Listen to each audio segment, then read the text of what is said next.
ডাল আর আলুর মধ্যে একটা মাত্র ডিম দিয়ে আজকে এমন একটা রেসিপি তৈরি হবে বন্ধুরা, যে মাছ মাংসের স্বাদকেও হার মানাবে। তো পুরোটা জুড়ে আপনারা সঙ্গে থাকুন, আশা করছি আপনাদের ভীষণ ভালো লাগবে।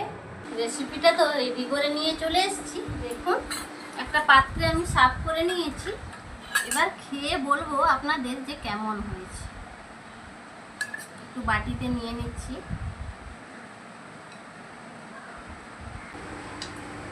এবার খেয়ে বলছি আপনাদের যে কেমন হয়েছে।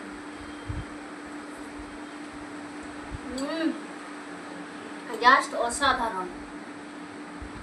মাছ মাংসও যদি বন্ধুরা বাড়িতে হয়, এই রেসিপিটা দিয়ে খাওয়া হয়ে যাবে মাছ মাংস সরিয়ে রেখে। এতটাই লোভনীয় হয়েছে। যখন কোনো কিছু বন্ধুরা বানাতে ইচ্ছা করবে না, তখন কিন্তু এই মসুর ডাল আলুর সঙ্গে একটা ডিম দিয়ে এই রেসিপিটা ট্রাই করে দেখবেন। এই একটা রেসিপিতে খাওয়া হয়ে যাবে, আর কোনো কিছুই বানানোর প্রয়োজন পড়বে না। এতটা লোভনীয় হয়েছে বন্ধুরা। গরম গরম ধোঁয়া ওঠা ভাত আর তার সাথে এই মসুর ডালের রেসিপিটা পুরো জমে যাবে বন্ধুরা। আজকের এই রেসিপিটা আপনাদের কেমন লাগলো অবশ্যই বন্ধুরা কমেন্ট বক্সে কমেন্ট করে জানাবেন। ভালো লাগলে লাইক শেয়ার সাবস্ক্রাইব করে পাশে থাকবেন। অবশ্যই বন্ধুরা পাশের অল নোটিফিকেশনটা অন করে রাখবেন।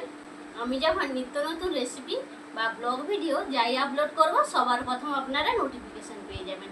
আর লাইক দিয়ে ঝটপট আপনারা এইরকম নিত্য নতুন রেসিপি দেখে নিতে পারবেন।